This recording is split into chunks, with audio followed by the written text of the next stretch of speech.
What's the story, everyone? Welcome back to GA Fan TV. I hope you're all keeping wonderfully well. It's the hurling team of the year. Of course, you might have seen my football team of the year that came out on Christmas Eve. And of course, this is the hurling team of the year. So if you haven't seen my football team of the year, make sure to go and check that out. But of course, this is the hurling team of the year. So we're going to get straight into it. So we'll start with the goalkeeper. And obviously, there was two main choices, really. There was Nicky Quaid and there was Stephen O'Keefe. And in the end, I've gone for Nicky Quaid. Look, listen, Stephen O'Keefe, I think, had a fantastic year for Waterford, like many of the Waterford hurlers. But I just think Nicky Quaid overall was that little bit better. You know, Stephen O'Keefe maybe had to make more saves and maybe was more involved, but I just feel that Nicky Quaid done all the simple things perfectly. When Waterford were going for goals late on in the All-Ireland final, I thought Nicky Quaid was brilliant in goal. He makes the hard saves look easy, and that's the difference. I think under puckouts as well, he's been fantastic.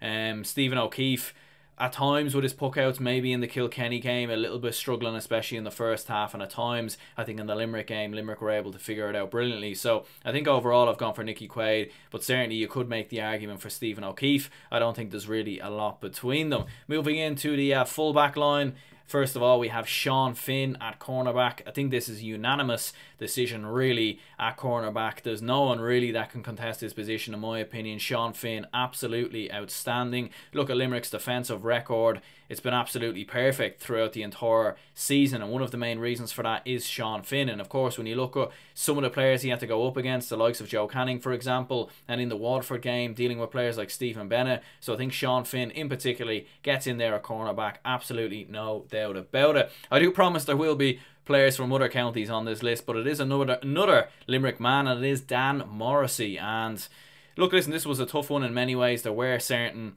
options, and of course I did have to move one player at the left cornerback who wouldn't be a natural left cornerback because of this, but Dan Morrissey gets in there, very similar again to Sean Finn, absolutely brilliant, and Limerick's defence in general was absolutely outstanding. Left cornerback for me, Daithí Burke gets in there for Galway. Absolutely fantastic season for Daithí Burke for me.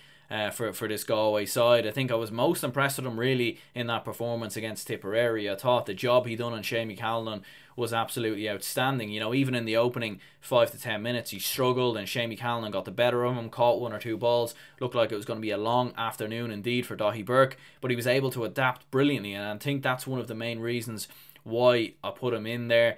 In the game versus Limerick, I thought he done reasonably well as well. You know, Limerick had a couple of goal chances. It wasn't his best game overall, but I do think he gets in there. There's no other left cornerback I can think of that gets in this team. So Daithí Burke makes up the full back line. Moving, of course, into the half back line, and we'll start with the right wing back, and that is Calum Lyons. Now, obviously, I put this post out on Instagram about a week ago, I think now, and there was a lot of people saying Diarmaid Byrnes should get in there instead of him. And look, listen, it's a close one. It's a very, very close one. Diarmaid Byrnes had the better final. Calum Lyons, for me, in the final, probably sacrificed some of his offensive output, focusing more on his defensive capabilities in many ways because of the threat that Limerick had going forward. But I think Calum Lyons overall, you know, got a goal in the Cork game early on in the championship. Fantastic against Clare. Just all around brilliant performance from Calum Lyons, and even in the Kilkenny game as well, he just really, you know, rang home towards the end of the game and just hit some great points when he needed to. Brilliant at getting forward, supporting some of the midfielders and some of the attackers as well. And Calum Lyons, obviously a new player on the scene as well for Waterford. I think without doubt he gets in the team, in my opinion. I think he's been absolutely tremendous. Of course, Diarmaid Byrnes, though, 100% get the argument without doubt that he does deserve a mention in there. I thought he's been brilliant as well, but of course Calum Lyons for me, just in the overall impact of the season, I think Calum Lyons gets in there. Moving in, of course, into the middle, and Tadhg Burke gets in here. Now obviously he was subbed off with an injury in the final, which of course was significant in many ways, and look, Irla Daly, who came on in that final, done a tremendous job, but I think Tadhg Burke just offers that something a bit more. He's far more physical, really good at catching the high ball. One of the most impressive things for me about Tadhg Burke is when he catches the ball over his man and he just charges straight out. Shows a lot of, you know, physical stature about himself when he does that. He's able to shrug off challenges, and I thought he done a brilliant job in the game in the Waterford game, of course, versus Kilkenny. I thought he was tremendous in that game as well. So I think, without doubt, Tadhg de Burka gets in there. Conor Prunty would have been another shout, but I think he would have been more in the full back line. But I could have maybe put him in here. I thought he'd done a good job as well at times for Waterford. But I think Tadhg de Burka overall, I don't think there's anyone really that can contend with this position, in my opinion. Moving into the left wing back, and that was Kyle Hayes. Yeah, you know, what can you say about Kyle Hayes? He's contender for Hurler of the Year, in my opinion. Just tremendous stuff altogether for a player who doesn't normally play at wing back. He showed his versatility this year, shown what he can do going forward, showed how he could support the midfield and the attackers, and he just shown absolutely everything. I've said shown about 20 times already, and I get paranoid that I'll say it again. But Kyle Hayes, for me, without doubt, absolutely tremendous. And really, really talented. Like, some of the flicks off the wrist and getting forward and getting into those attacking positions as well, just tremendous. And without doubt, Kyle Hayes, for me, getting in at left wing back there. Moving on to the midfield, of course, there is one very obvious choice that comes in here, but I didn't put him into the midfield. You will see him in the team later on. And that player isn't really a midfielder, let's be honest. But we've got William O'Donoghue and Jamie Barron. So William O'Donoghue, for me, coming into this side for Limerick, what an addition he has proved to be for this Limerick side since he came in here. Just tremendous altogether coming into the side. Like, in that game versus Tipperary, I thought he was brilliant. He was getting a lot of hooks in, blocks in.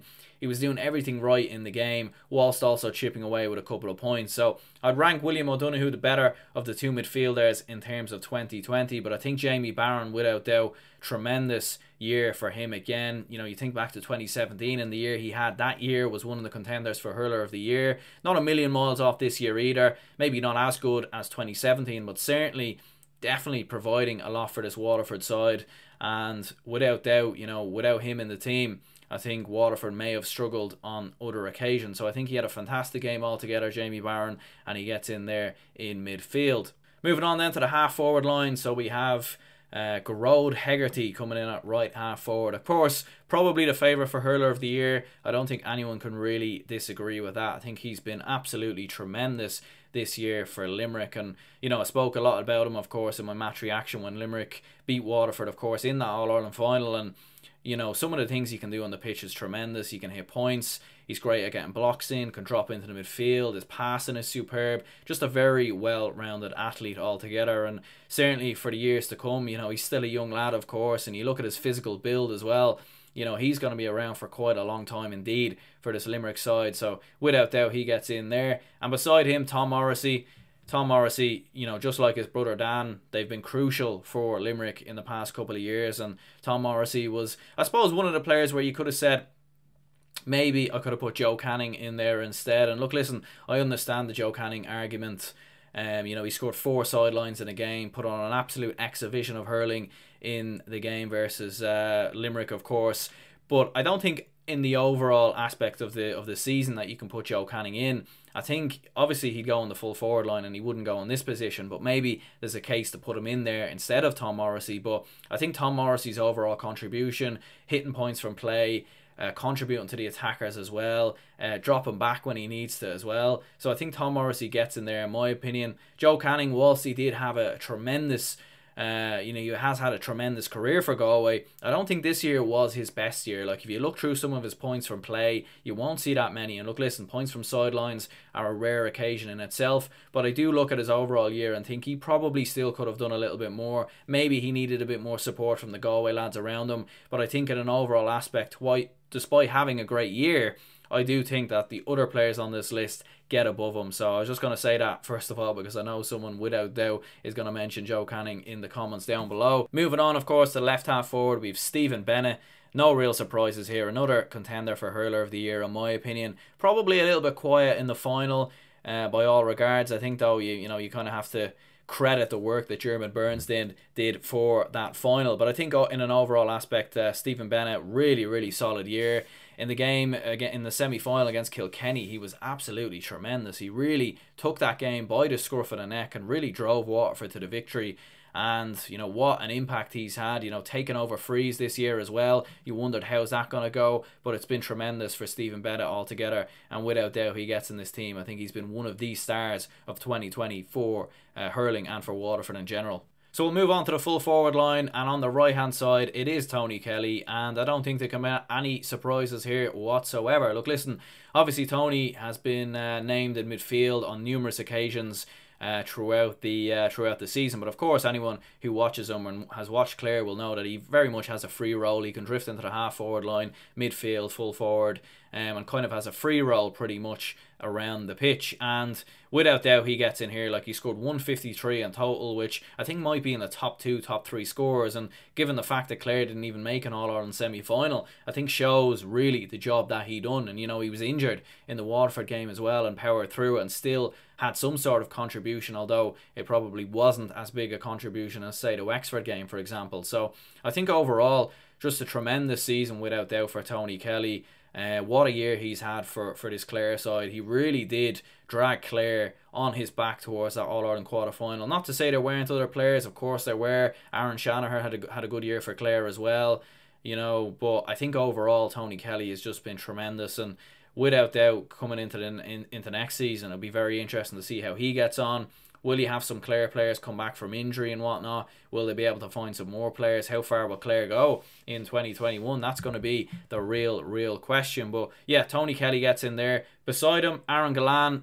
Without doubt, Aaron Gillane gets in there. In my opinion, a sensational season for Aaron Gillane of Limerick. And you know, he epitomises pretty much everything about this Limerick side. You know, a young player coming through in 2017, of course, you know, when he was playing with the under-21s, came into the team in 2018, and you know, just added another dimension to this team. And this year in particularly, again, he's just been tremendous. And look, listen, it hasn't been all about the flicks and the tricks and everything else that Aaron Gillane does, but it's been how much he's contributed to this Limerick side.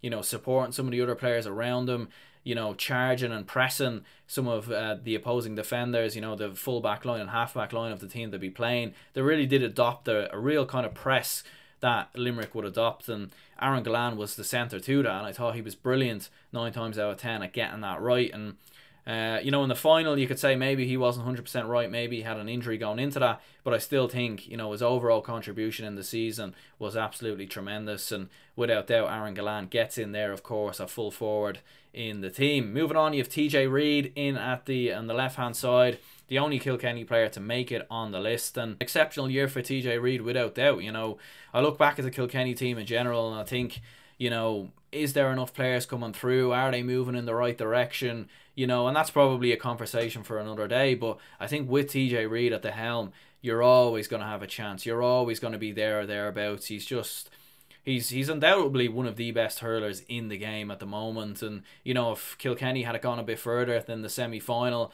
and maybe won the All-Ireland or made the final or something to that degree, you could argue the case that TJ Reid is a contender for hurler of the year. You know, Waterford, to be fair, done a great job on TJ Reid in the second half of that game when they played each other. But I think overall TJ Reid gets in there. Some of his points taken, hitting frees, you know, catching high ball, turning his man as well and slotting goals. You know, more often than not, he's absolutely ruthless in front of goal when he gets the opportunities, and he's just brilliant at creating that extra yard, creating that extra bit of space for himself to slot the ball in the back of the net or put it over the bar, as he's done 9 times out of 10. So yeah, look, listen, that is the hurling team of the year. Do let me know down in the comments below, of course, you know, who you think should have been on this list. And that just remind me, Cian Lynch definitely was a player that could have got on this list here without doubt. You know, Cian Lynch, of course, you could have maybe put him in midfield instead of Jamie Barron. So maybe that's one area of the team you could probably improve. The reason why I haven't gone for Cian Lynch is I do think overall Jamie Barron just done that bit more, and of course, you know, Cian Lynch normally operating at times in the half forward line rather than midfield. So I think overall Jamie Barron, for me, just in terms of an actual midfielder this year, I think he gets in there ahead of Cian Lynch. Desi Hutchinson was definitely a player that could have got a mention. Did have a bit of a quiet final though, and probably did have an impact in the semi-final without doubt, but we didn't see quite the same performance levels in the semi-final and final compared to in the Clare game, for example, when he scored 2 goals quite early on. So Hutchinson definitely, you know, in contention there, the team. Cian Lynch maybe as well, Dermot Burns, Stephen O'Keefe, and of course, you know, I'd be interested to see your comments down below as to who you think should have got on the hurling team of the year. This year, of course, this is my team of the year, so I'll be interested to see what your opinions are. But yeah, we're going to go ahead and wrap this up here. Do leave a like, subscribe. I hope you had a wonderful Christmas and you're not feeling too hungover today, or depending when you are watching this. So, of course, without doubt, by the time you're watching this, you know, I'm sure I will be, you know, drinking somewhere. Of course, the pubs are closed, which is, yeah, you know, that's probably a conversation for another day. But we are going to go ahead and wrap this up here. Do leave a like, subscribe. My name is Aaron, and I'll see you in the next one.